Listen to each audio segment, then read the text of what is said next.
Okay, so the first step, now that we have our trailer chalked on the other side with two good tires, we need to get our bottle jack under the camper. And where I like to put mine is on the steel frame here. As you can see, I've got probably 10 or 12 inches. My bottle jack isn't going to do me much good like this. So a lot of times what I'll do is I'll stack up some of my blocks here. This isn't perfect.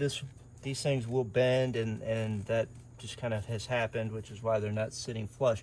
But this gives me enough room. Sometimes I'll take a 2x4 and help spread out that load. Once I'm good to go, I'll start to jack this up and get my bottle jack going here. So I'll have that going. One of the other things that we can do is use a safety jack or a safety stand in order to make sure that we're trying to stay as safe as possible. We're on the side of the road, keep in mind, and obviously cars are going to be zipping by, so we want to do this quick and we want to do it safe.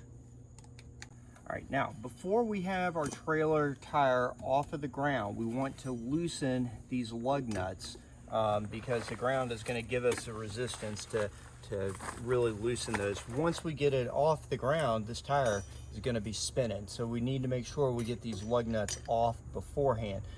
Because this is obviously a good tire and all of our tires are good, thank you. We are going to leave these lug nuts alone for today. But you would righty-tighty, lefty-loosey, right? So that's how that's going to go. Once we get these all loose, then we're going to go ahead and jack the trailer up the rest of the way, get this tire off the ground, and we're going to slide it off.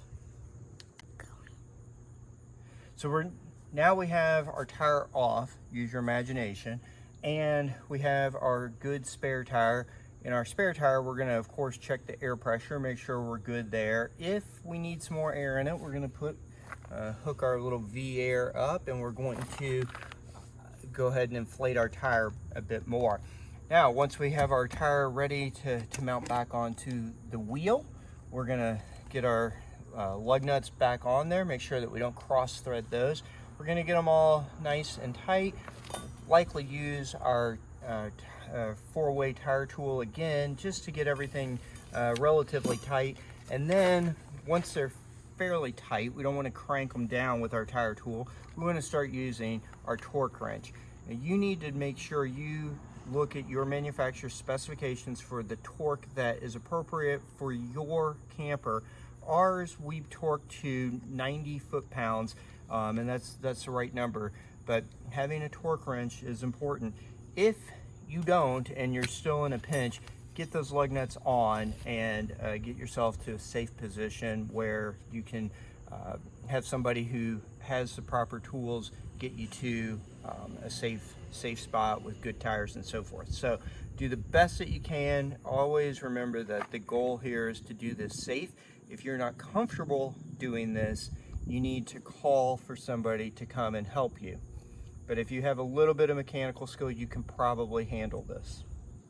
Okay, now that our tire has been put back on, we're gonna go ahead and come back to our bottle jack. We're gonna slowly lower the trailer back onto the ground. And at that point, we will start to be good to resume our journey after we put all of our tools back away, say a little prayer that we're safe and sound and no one got hurt, and any damage that was done can be fixed at some time later when we're in a good, clean, safe area. Okay, of the different tools that we have, and I think that they're all important, I really like having a pair of gloves. And it's not because I don't want my fingers to get dirty, which I don't, but we've had a couple of flat tires. One was a blowout, and the tire was literally smoking.